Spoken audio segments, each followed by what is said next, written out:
Assalamu alaikum wa rahmatullahi wa barakatuh. Bismillah, walhamdulillah, wassalatu wassalamu ala rasulillah wa ala alihi wa sahbihi wa wala. Dear viewers, welcome back to yet another new episode on our journey of Fiqh of Hajj, a journey that we are taking on trying to get the understanding of how Hajj is to be performed with our dear esteemed Shaykh, Shaykh Wasim, Hafidhullah. Welcome back, Shaykhna.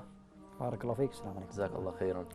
Shaykhna, last time we left off at basically, or we spoke about the different types of Hajj and what to perform when and how to perform which types of Hajj, and the reason for the differences and what they were, why they were named as such. We spoke also about the basically the best method for each person, and each person is different according to what he intends.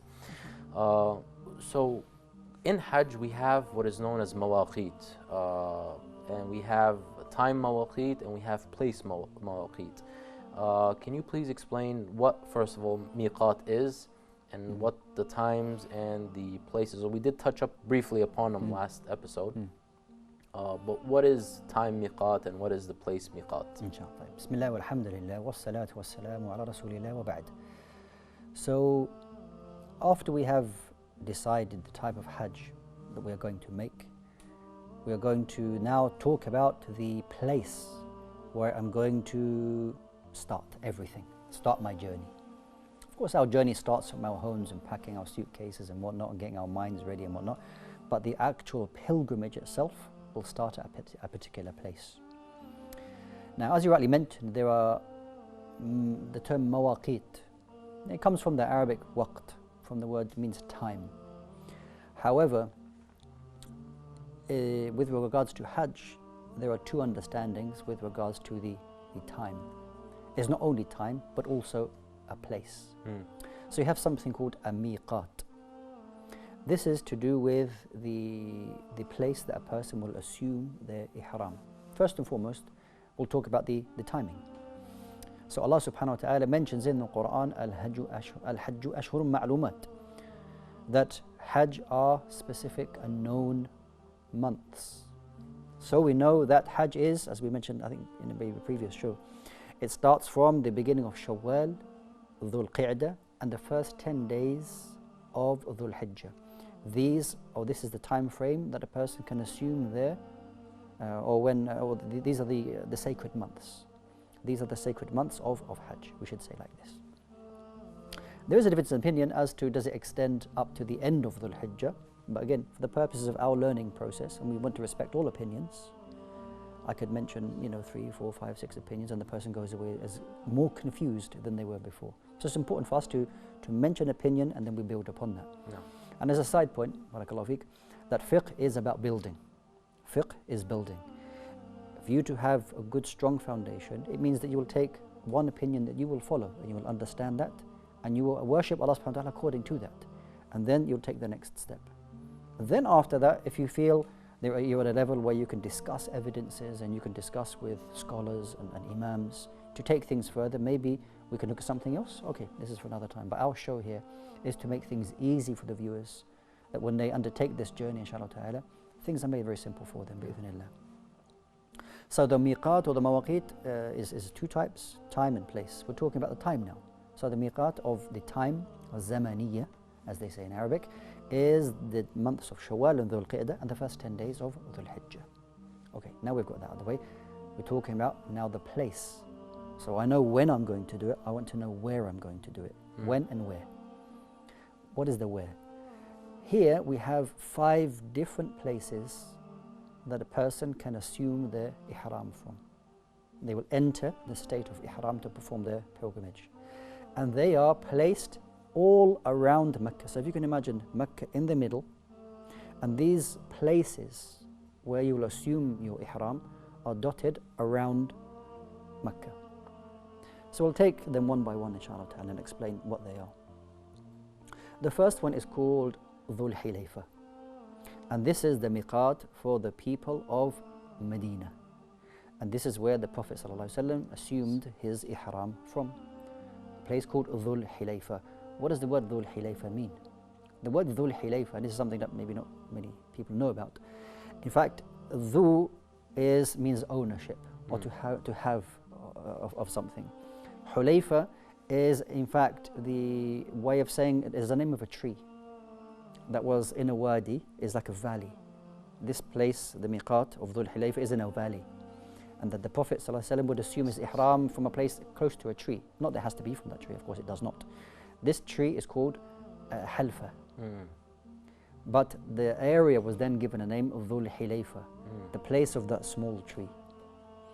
It is given other names in modern day. Some people call it Abiyar Ali, attributing it to something else. But even the signs that you see around the area, they will say the miqat of Dhul Hulayfa. And this is for the people of Medina, or anybody coming north of Medina. This is approximately 420 kilometers from Medina to Mecca. You assume your ihram from this place, and then you make your way to Mecca. This is the first miqat. The second miqat is called Al-Juhfa. However, this area, Al-Juhfa, is a place which is, if you can say, nobody's there. There's nothing there now. In fact, most people, they go to a place called Rabigh. Rabigh is about 22 or about 30 kilometers away from Juhfa. And there's a masjid there, there's a place, and they can assume their ihram from there. And that is approximately 186 kilometers to Mecca. So this is the second miqat. Juhfa is about 220 kilometers to Mecca. The third one is Yalamlam. And Yalamlam is the southernest miqat from Mecca. And that's about 120 kilometers to Mecca. And this is for the people of Yemen. So if you're in the Yemen area and in the south, they would assume the ihram from this place, Yalamlam, and then make their way to Mecca. And then you have a place called Qarn al-Manazil, which is the closest of all the miqat to Mecca, which is approximately 85-90 kilometers away from Mecca. These four mawaqit are mentioned in the hadith of Ibn Abbas radiallahu anhuma, which is a hadith found in al-Bukhari, in which the Prophet ﷺ, and this is the translation of the meaning, that these mawaqit are for those people that are living there and anyone who passes them by, meaning that they will assume their ihram from there. Liman arad al-hajj wal-umrah. Whoever intends to make hajj or umrah and you pass this miqat, you have to assume ihram from there, not beyond it, from here, and then you make your way. There is a fifth one, which is called Dhatu Irq. And this place is found in another hadith. And it is narrated by Aisha radiallahu anha that the Prophet ﷺ designated this particular miqat as about 100 kilometers away from Mecca for the people of Iraq. However, this place, it's not used. There's no roads to it or anything like that. So there are 5 mawaqit, but only 4 that are actually used. If a person intends to make their hajj or umrah and they live beyond these areas and have to pass by, they will stop at this place and they assume their ihram from this particular place. Allahu Akbar. Now they have to stop, Shaykhna, or can they, for example, what if they're flying in to Mecca? How would they make that stop, for example? Okay, very good. So a lot of people, they will fly straight into Jeddah. Yes. If you're coming from the north of Saudi Arabia, for example. So what am I supposed to do? They will pass over Dhul Hulayfa. So the advice is that you're ready in the clothes, for the males that is, the white, the izar and the rida, the 2 white sheets. You're ready on the plane, ready. And you can ask the pilot when you're getting close to a particular area, when you should assume your ihram. If it's an airline which has that knowledge, they can inform you that you should assume your ihram from now. And then you can assume your ihram on the plane. If you're making hajj or umrah, you say labbaik umrah or labbaik hajjah, whatever the case may be, and you can assume your ihram even when you're in the airplane. MashaAllah. So do these mawaqit, do they go by different names? I know we mentioned 1 or 2 of them, but do the other mawaqit have different names as well, or is it just those 2 miqats that have different names that we mentioned? Yeah, so Yalamlam is known as Yalamlam. It still remains the name for the people of Yemen. As for Juhfa, it is a place that nobody goes there anymore. There's nothing there for you to assume your ihram, as it were. So people go to a place called Rabigh. that place is, it has, it's still complete. You can still assume your ihram from that place for the people of Sham and whatnot. That's a different place and has a different name. As for the others, Qarr al-Manazil, and then it has a tariq or a road called Tariq al-Sayl that has a well-known famous road that is goes to Qarr al-Manazil. That's for on the people of Najd from Riyadh and those areas. They would pass by this particular miqat. So apart from those other two, the other miqats they have kept their names. No. What is the difference between these mawaqit, or if there is a difference, or is it just based upon wherever the person, whichever direction the person is coming from? Yeah, it's completely dependent on locality, wherever you're coming from. So it's not say, oh, I'm living in Yemen, for example, and I really want to assume my ihram from the miqat of the people of Medina Dhul Hulayfa, because that's where the Prophet ﷺ assumed his ihram from. It was just due to locality. That's where he used to live in Medina. So there's no like fadila or virtue or blessing of Dhul Hulayfa or Abiyar Ali over the one in Yalamlam, over the south. Absolutely no virtue of one over the other. They're all the same. It's just depending on what direction that you are coming from. Now this is of course for the people who are living beyond. If you can imagine, Mecca is in the center, and then you can put dots where these particular mawaqit are, and you draw a line from each of them, okay? You'd have this kind of shape. Those people who are living beyond that, either you pass by the miqat itself, if it's easier for you to do, or let's say for example, I'm living in a place where I'm halfway between Qarn al-Manazil and Dhul Hulayfa. I'm kind of living in the middle. Do I have to go to this place? If I drew a line between those two places, I could assume my ihram from that. Don't go beyond that line. So from that line in the middle, I could assume my ihram from there, hypothetically. No. Okay? So this is how it works. It's not so you have to be at that place. As long as you don't go beyond that boundary, then you can assume your ihram from those places, wherever you are. MashaAllah. Jazakumullah khair, Shaykhna. Unfortunately, we have to take a break at this moment, but stay tuned. We will continue shortly after this short break, inshallah ta'ala. Until then. Assalamu alaikum wa rahmatullahi wa barakatuh. Dear viewers, welcome back.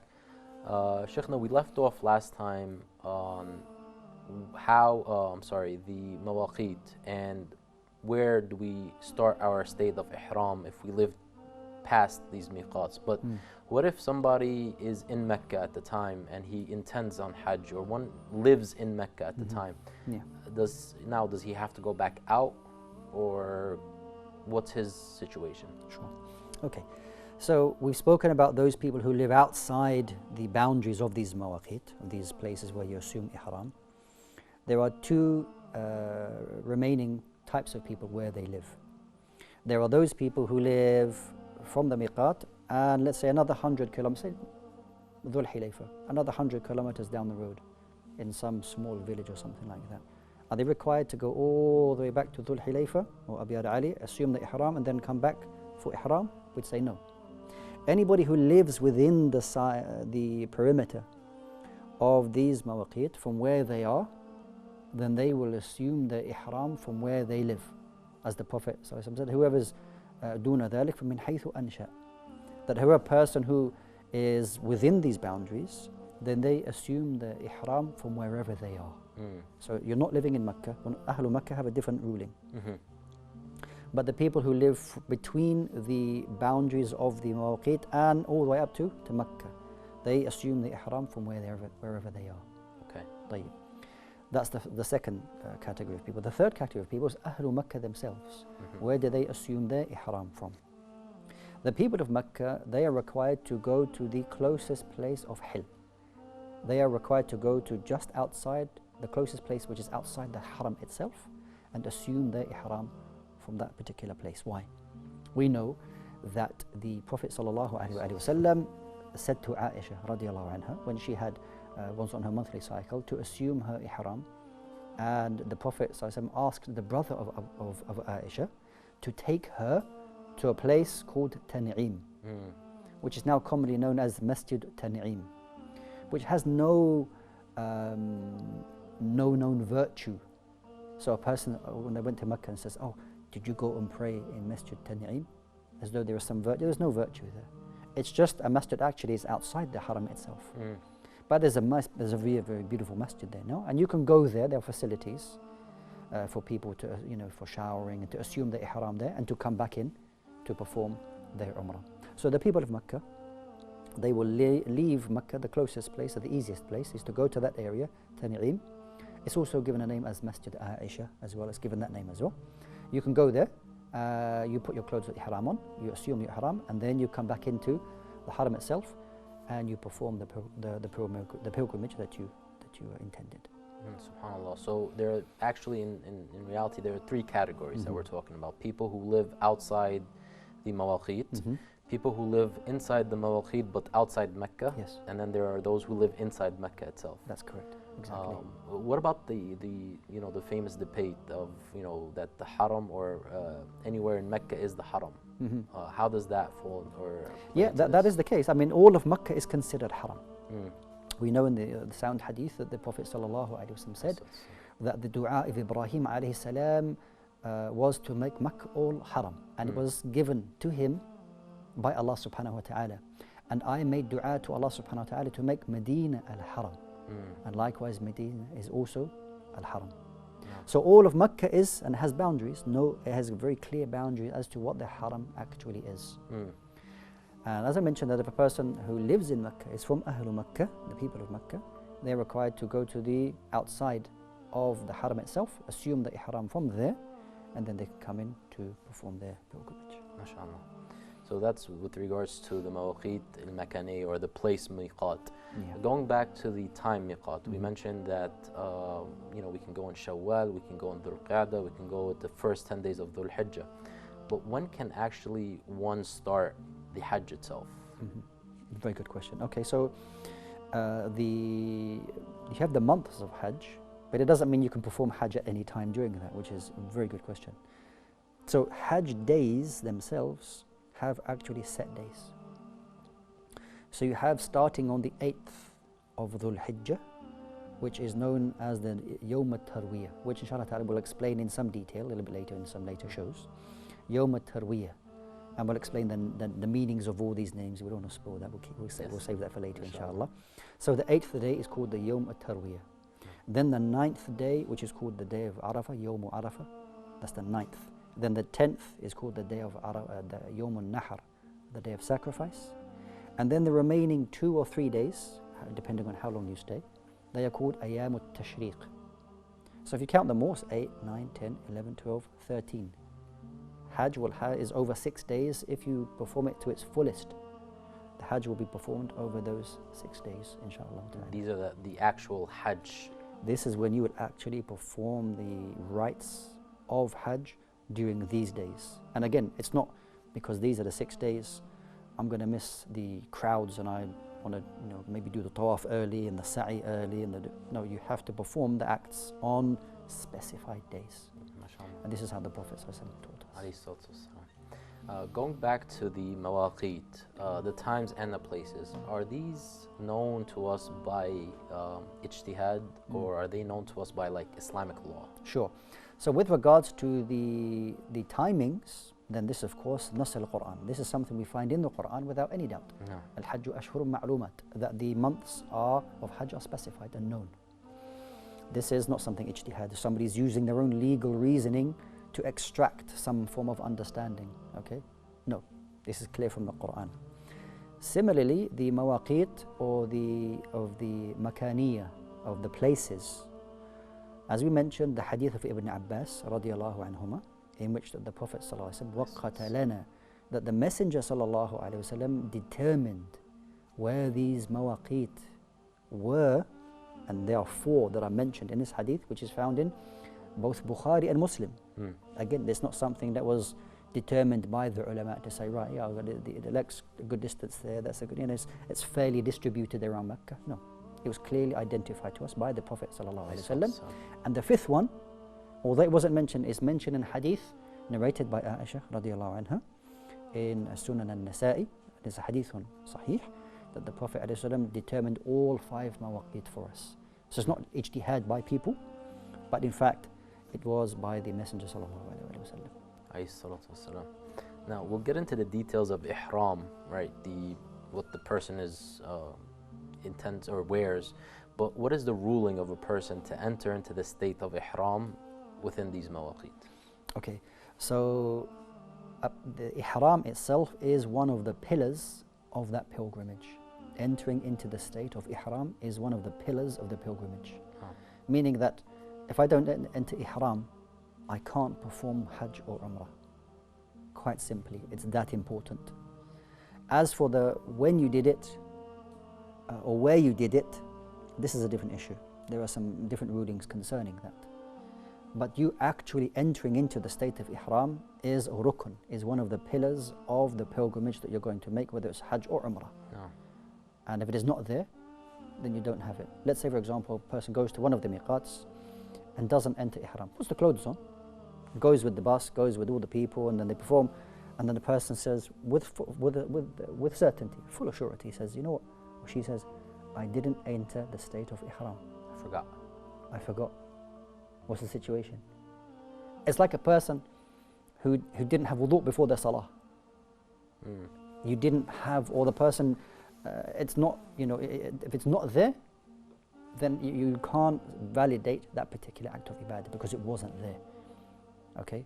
I have to go back out. You would have to, these are different rulings now, whether you're performing hajj or whether you're performing umrah and whatnot. But the person would no doubt have to, wherever they are, maybe have to go outside the haram itself, maybe assume ihram from there, and then perform the pilgrimage that they intend to, inshallah. Of course, we take our deen, sami'na wa ata'na, we hear, we obey. We don't question why. But perhaps maybe we, and as Allah subhanahu wa ta'ala, mentions to us in the Quran many places, and the Prophet sallallahu alaihi wasallam explained to us also, sometimes there's certain benefits, and why a person is to be in that state of ihram outside the miqat. Is there some sort of benefit or ifada from that? So, a man, he came to Imam Malik, rahimahullah, the great Imam of Darul Hijrah, and he said, I want to assume ihram next to the grave of the Messenger sallallahu alaihi wasallam, knowing that the distance between the masjid of the Prophet ﷺ to Dhul Hulayfa or Abi al-Ali is about 13 kilometers. But this individual wanted to assume ihram from beyond the miqat, which technically is valid, that's fine. You could do it from your home if you wanted to. But the sunnah is to do it from the miqat. So Imam Malik rahimahullah ta'ala, he replied to him, said, you should not do that. Why are you doing it next to the grave of the Messenger? This is not what we were taught. He said, what do you fear for me? He said, I fear for you fitna. He said, what fitna? And the person I was thinking, fitna, what? What kind of test could be coming to this person assuming the ihram from this particular place? Do you think that by assuming your ihram from this place, that the Prophet didn't assume from that place that you were doing something is pleasing to Allah subhanahu wa ta'ala? Imam Malik rahimahullah recited to him a verse in the Quran, which is in Surah An-Nur, where Allah subhanahu wa ta'ala, in the meaning, says, and give a warning to those people who go against what the Prophet sallallahu alaihi wasallam had commanded, an yusibuhum fitna, that a fitna would be befall them, or yusibuhum adhabun alim, and tusibuhum fitna, or yusibuhum adhabun alim, a fitna would befall them, or a great punishment. The point is not that it is allowed for you to do that, but why don't you follow the sunnah of the Prophet sallallahu alaihi wasallam? Okay, do you think that the Messenger sallallahu alaihi wasallam left this world not having the deen of Islam complete?